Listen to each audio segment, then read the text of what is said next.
Kita mau bersama-sama kembali mengingat bagaimana kita mengerjakan soal cerita penjumlahan ketika kita akan menyelesaikan sebuah cerita yang kita harus menulis kalimat matematikanya dan juga kalimat kesimpulannya, ya. Nah, yuk kita coba bersama, kita ingat lagi bagaimana cara mengerjakannya. Untuk latihan yang pertama, nah, ini ceritanya ya. Buria bacakan untuk kita semuanya. Dika dan Rosa berlatih basket. Dika memasukkan 4 bola ke ring.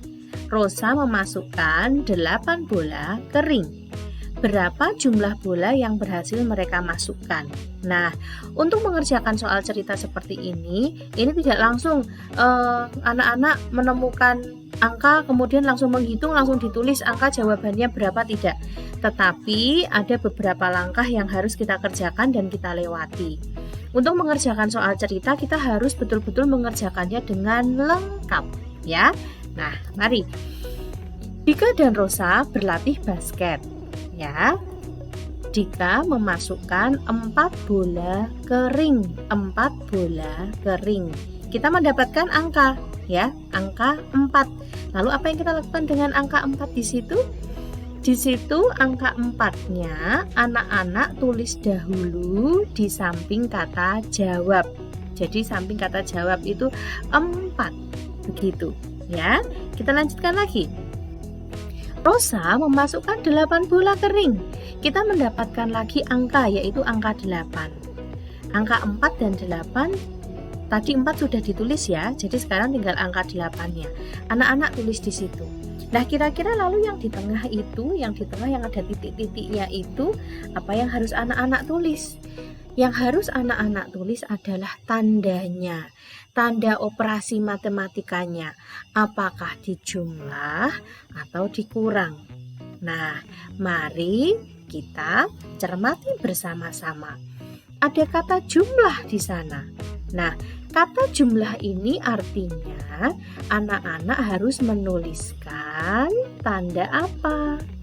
Kalau Dika memasukkan 4 bola, Rosa memasukkan 8 bola, maka tanda yang di situ adalah, iya benar, tanda tambah. Tanda tambah ditulis di sana. Nah, ketika anak-anak sudah menyelesaikan dengan menulis kalimat matematikanya, 4 tambah 8 sama dengan titik-titik. Nah, baru kita hitung bersama. 4 tambah 8. Tangan kita hanya 10. Nggak bisa, Buria. Iya, memang tidak bisa 4 terus ditambah 8 tangannya buka semua, tidak bisa.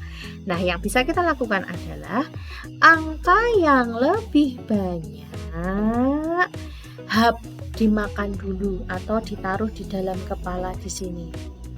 4 dan 8 mana yang lebih besar?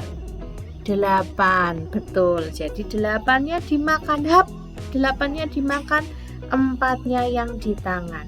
Dan kalau sudah seperti ini kita akan melanjutkan. Setelah 8 berapa? 9, 10, 11, 12. Oke, nah kalau sudah seperti itu kita tulis. Jadi 4 tambah 8 sama dengan 12. Apakah selesai sampai di situ? Tidak. Kita baru menyelesaikan tahap yang pertama, yaitu menulis kalimat matematikanya.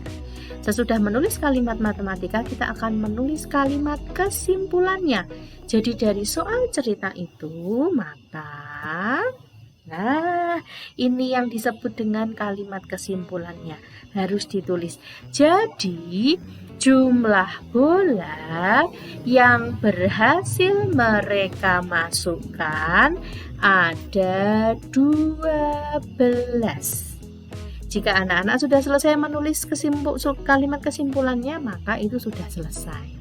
Gitu ya. Jadi ingat, ada 2 hal yang harus anak-anak kerjakan. 1, menyelesaikan kalimat matematikanya, dan yang kedua adalah kalimat kesimpulannya. Kita lanjut di latihan yang kedua ya. Nah, latihan yang kedua, Kiko dan Joni bermain kelereng. masing-masing memiliki 9 kelereng. Berapa jumlah kelereng mereka berdua? Ya, mari kita bersama-sama memahami soal cerita kedua ini. Kiko dan Joni bermain kelereng. Ada 2 anak di sana, ada Kiko dan juga ada Joni bermain kelereng bersama-sama. Nah, masing-masing memiliki 9 kelereng. Anak-anak menemukan angka di sana? Ya, angka berapa? 9, betul. Nah, masing-masing memiliki 9 kelereng. Tadi seperti yang sudah Bu Ria sampaikan, angkanya ditulis di samping kata jawab, ya. Nah, 9. Lalu satunya lagi angkanya berapa? Ya, kan di situ hanya tertulis masing-masing memiliki 9 kelereng. Nah, berarti angka yang selanjutnya anak-anak harus mencermati pertanyaannya, ya, atau ceritanya. Di situ ada kata masing-masing, itu sudah diberi panah dan masing-masing kata masing-masing ini warnanya beda, warnanya sudah Bu Ria ganti jadi ungu. Masing-masing ini artinya adalah setiap anak yang ada pada pertanyaan itu. Di pertanyaan itu ada 2 anak, ada Kiko dan ada Joni. Jadi masing-masing baik Kiko maupun Joni, keduanya sama-sama memiliki 9 kelereng. Nah, Kiko punya 9, Joni juga punya 9. Itu arti kata masing-masing. Nah, kalau begitu, maka bisa kita tulis angka pada lingkaran kuning yang ada tanda tanyanya. Artinya di situ adalah 9. Ya, jadi 9 Apa tandanya? Apakah tandanya tambah atau tandanya kurang? Mari kita perhatikan lagi, ada kata kuncinya yaitu jumlah. Kalau jumlah artinya ditambah. Nah, jadi seperti itu. 9 tambah 9. Ingat tadi bagaimana caranya? Kalau sama angkanya, berarti 1 angka di mulut atau 1 angka dimasukkan dalam pikiran, di dalam otak, dalam kepala. 9-nya 1 di sini, 9-nya yang 1 di tangan, boleh. Kalau sudah, mari kita hitung sama-sama. Setelah 9 berapa? Setelah 9, 10, 11, 12, 13, 14, 15, 16, 17, 18. Jadi 9 tambah 9 sama dengan 18. Kita sudah jadi dan sudah menyelesaikan kalimat matematikanya.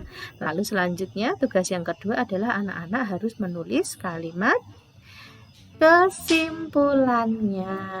Nah, kalimat kesimpulannya bisa diambil dari kalimat pertanyaannya. Kalau kalimat pertanyaannya berapa jumlah kelereng mereka berdua, berarti kalimat kesimpulannya bisa ditulis.